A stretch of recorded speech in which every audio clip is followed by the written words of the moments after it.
हरिओम। एक दिन मैंने गुरुदेव से कहा, आपने मुझे माया और अविद्या के विषय में कई बात बताए, उसका निरूपण भी किया, किंतु मैं अभी भी इसे समझ नहीं पाया। गुरुदेव प्रायः व्यवहारिक स्तर पर ही पढ़ाया करते थे।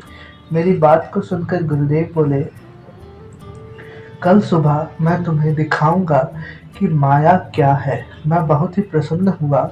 उत्सुकता और भावुकता के कारण मैं रात को सो न सका। मैंने सोचा कल सुबह ही मुझे माया का ज्ञान हो जाएगा, उसके गंभीर रहस्य का उद्घाटन हो जाएगा, फिर मैं माया के प्रपंच से मुक्त हो जाऊंगा। दूसरे दिन प्रातःकाल हम दोनों दैनिक शौच आदि क्रिया से निवृत्त हुए। गंगा जी में जाकर स्नान किया। मैंने रोज की भांति उस दिन भी ध्यान करने का प्रयास किया, किंतु मेरी बड़ी ही विचित्र स्थिति थी। मैं उस दिन ध्यान नहीं कर पा रहा था, ध्यान में मन नहीं लग रहा था। मैं बार-बार सोचता कि गुरुदेव मुझे माया का दर्शन कैसे कराएँगे, माया कैसी होती है। इन्हीं सब बातों को सोच-सोच कर मेरा मन चंचल हो उठा तथा जिससे ध्यान नहीं हो पा रहा था। स्नान के पश्चात गुरुदेव ने तो गंगा जी के तट पर ही बैठकर शांत भाव से अपना ध्यान भजन किया। मैं अपने ही आहापोह में पड़ा रहा। फिर लौटने का समय हुआ। मैं गुरुदेव के पास अपनी कुटिया की तरफ लौट रहा था। रास्ते में एक विशाल सूखा पेड़ मिला। गुरुदेव बड़ी तेजी से दौड़कर उस पेड़ से लिपट गए। मैंने उनको इतनी तेज दौड़ते हुए कभी नहीं देखा था। पेड़ से लिपटकर बड़े जोरों से पुकारने लगे, दौड़ो दौड़ो, मेरी रक्षा करो, मेरी सहायता करो। मैं समझ नहीं पा रहा था कि गुरुदेव को क्या हो गया। मैं भी दौड़कर गुरुदेव के पास गया और पूछा, आपको यह क्या हो गया है? आप इस वृक्ष से क्यों लिपट गए हैं? गुरुदेव बोले, जल्दी करो, इस पेड़ से मुझे भयंकर पीड़ा हो रही है, मुझे अपने में लपेटे चली जा रही है, जल्दी करो नहीं तो यह पेड़ मुझे खा जाएगा। गुरुदेव की बात को सुनकर मैं भी डर गया। मैं सोचने लगा कि उस पेड़ में कोई न कोई विशेषता ज़रूर है। इस ऐसी विशेषता के कारण ही गुरुदेव को इस पेड़ ने झपट लिया है। यदि इस वृक्ष ने मुझे भी लपेट लिया तो हम दोनों की सहायता फिर कौन करेगा? गुरुदेव पर फिर चिल्लाए, जल्दी करो, मेरी सहायता करो, मेरा पैर पकड़ो और पूरी ताकत के साथ मुझे खींचने का प्रयास करो। मैंने हिम्मत करके गुरुदेव का पैर पकड़ा। मैंने अपनी पूरी ताकत लगा दी, किंतु मैं गुरुदेव को उस पेड़ से अलग नहीं कर सका। गुरुदेव ने कहा कि पता नहीं यह क्या हो गया है, इस सूखे पेड़ ने मुझको जकड़ लिया है, मेरा शरीर इसमें चिपका जा रहा है, ज़रा और ताकत लगाकर देखो। मैं गुरुदेव को खींचते-खींचते थक गया, किंतु उन्हें उस पेड़ से अलग न कर पाया। थोड़ी देर रुककर मैंने सोचा कि भला यह कैसे संभव है कि यह सूखा पेड़ गुरुदेव को खींच सकता है। इस सूखे हुए पेड़ में यह ताकत कहाँ से आ सकती है, यह शक्ति कहाँ से आ सकती है कि यह किसी को अपने में लिपटा ले। अभी तक ऐसी घटना मैंने जीवन में कभी नहीं देखी। इस अंतर्द्वंद से निकलकर मैं आश्वस्त हुआ कि फिर मैंने जिज्ञासा पूर्वक गुरुदेव से कहा, आप यह क्या कर रहे हैं? गुरुदेव हंसकर बोले, बेटा यही माया है। फिर गुरुदेव ने अविद्या और माया की व्याख्या की।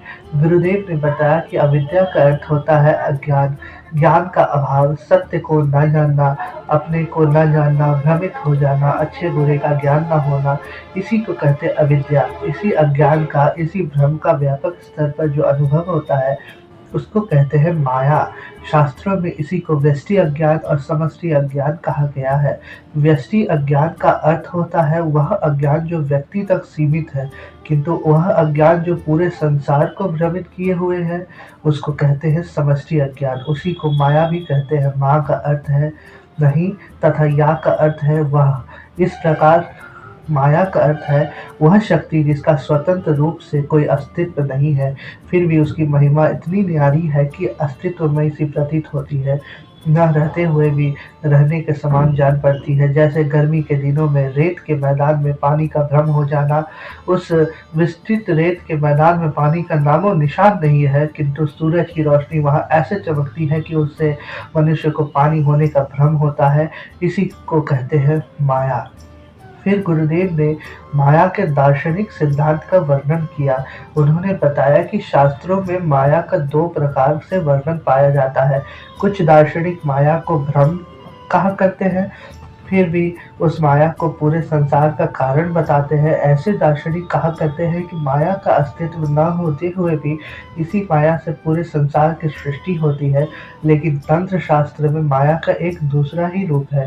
तंत्र शास्त्र में माया को अस्तित्व विहीन नहीं बताते। तंत्र शास्त्र में माया ब्रह्म स्वरूपा नहीं है, बल्कि वह संपूर्ण ब्रह्मांड की माता है। परम ब्रह्म परमेश्वर की शक्ति है। पर ब्रह्म परमेश्वर के समान ही शक्तिशाली है। उसी को महालक्ष्मी, महासरस्वती और महाकाली कहते हैं। कुछ ग्रंथों में उसे ही प्रकृति कहते हैं, उसे जगदम्बा कहते हैं। उच्च कोटि के तांत्रिक ग्रंथों में उसे ही श्री विद्या कहते हैं। कुंडलिनी मार्ग से संबंधित ग्रंथों में उसे ही कुंडलिनी शक्ति कहते हैं। यह परम शक्ति पूरे संसार को व्याप्त करके अपने आप में स्थित है। इसी परम सत्य से विश्व का उदय होता है। इसी परम सत्य में यह विश्व स्थिर रहता है और समय आने पर पूरा का पूरा विश्व इसी परम शक्ति में लीन हो जाता है।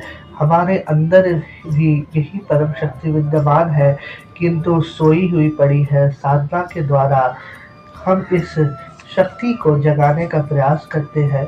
जैसे जैसे यह शक्ति हमारे अंदर जागती है, हमारे अंदर ज्ञान का प्रकाश होने लगता है, हमारे अंदर उत्साह, साहस आदि वृत्तियाँ जन्म लेने लगती है, हमारे अंदर आनंद का प्रवाह उमड़ पड़ता है।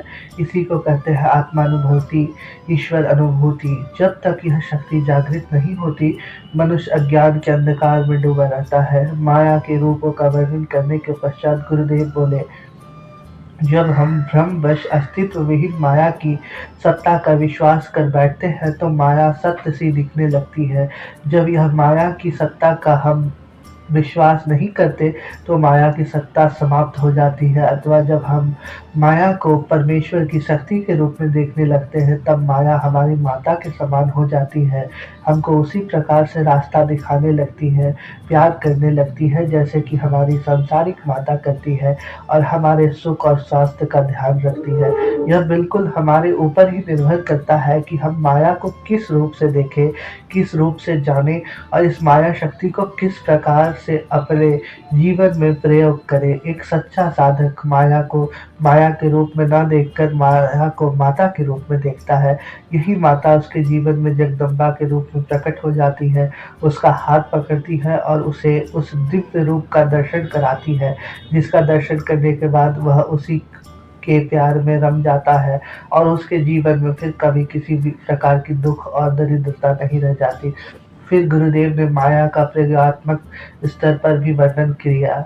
गुरुदेव ने बताया कि सांसारिक वस्तुओं में आसक्त होना, सांसारिक वस्तुओं को अपना समझना माया है, अज्ञान है। सांसारिक वस्तुओं के प्रति होने वाली आसक्ति को त्याग कर उन सभी वस्तुओं को ईश्वर के चरणों में अर्पित कर देना ही माया के ऊपर विजय प्राप्त करना है। अनासक्त भाव से संसार में रहते हुए, सांसारिक कर्मों को करते हुए, सांसारिक भोगों को भोगते हुए ईश्वर में मन लगाए रखना आध्यात्मिक साधना कही जाती है। आसक्ति ही सभी दुखों का मूल है। आसक्ति का बंधन सभी बंधनों में शक्तिशाली है। आसक्ति के नाते ही मनुष्य निर्बल हो जाता है और अपने लक्ष्य से गिर जाता है। इसी के कारण मनुष्य इच्छाओं का दास बन जाता है। इन्हीं इच्छाओं के चक्कर में दर दर की ठोकरें खाता है और उसके पास बड़े बड़े महत्वपूर्ण कामों को करने के लिए समय नहीं रह जाता। आसक्ति से ऊपर उठकर संसार में कर्मरत होता है और आध्यात्मिक साधना में लीन रहता है, उसके लिए यह संसार कभी भी बंधन नहीं बनता। आसक्ति जितनी ही कम होगी, अंतः शक्ति का साम्राज्य उतना ही दृढ़ होगा। हरि ओम।